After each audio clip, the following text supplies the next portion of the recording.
কই কই কই কই কষ্ট হইতাছে সোনা? আপনি তো পুরো সারে গামার ঘাড়ে পা দিয়া দিলেন। প্লিজ ভাই, এবার তো অন্তত একটা ডাক্তার দেখায় লন। অর্শোস ভগন্দর এগুলো ফালায় রাখতে নাই।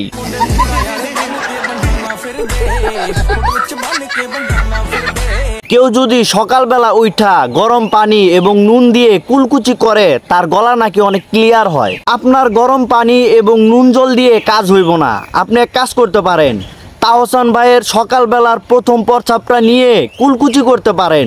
এতে আপনার গলার ভিতর যে অভিশাপটা রয়েছে ওইটা চলে যাইতে পারে। এটা জোকার কাশুর পক্ষ থেকে আপনার জন্য ছোটখাটো একটা টোটকা।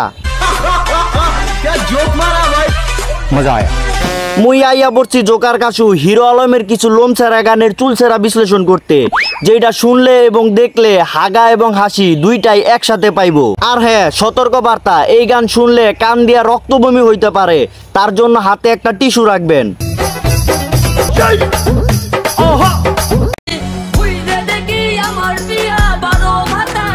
আমরা বুঝতে পারছি আপনার এই গানটার মাধ্যমে আমাদেরকে স্যাড ফিল করাইতে চাইতাছেন, কিন্তু আমার এমন মনে হইতাছে কেন আপনার কোষ্ঠকাঠিন্য হইছে। আপনারা আবার ভাবতে পারেন হঠাৎ করে হিরো আলম আবার স্যাড সং গাওয়া শুরু করলো কেন? কারণ একটাই, রিয়ামণি আলম ভাইকে ঘষা দিয়া চইলা গেছে। এত পরিমাণের ঘষা ঘষছে যে জুতা কালি করার সময়ও কেউ এত পরিমাণের ঘষা ঘষে না।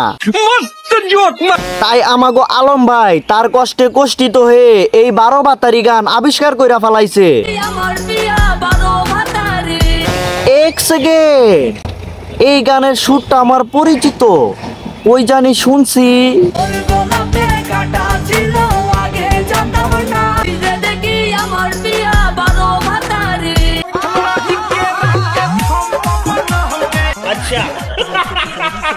তোর গোলাপের কাটা ছিল আগে জানতাম না, আর আমাগো আলম ভাই বানাইছে খুঁজা দেখি আমার প্রিয়া 12 ভাতারি। কপি করাও একটা আর্ট, একটা শিল্প, যেটার জন্য আমাদের আলম ভাই সেরা। কপি করার জন্য আলম ভাই সেরা রে।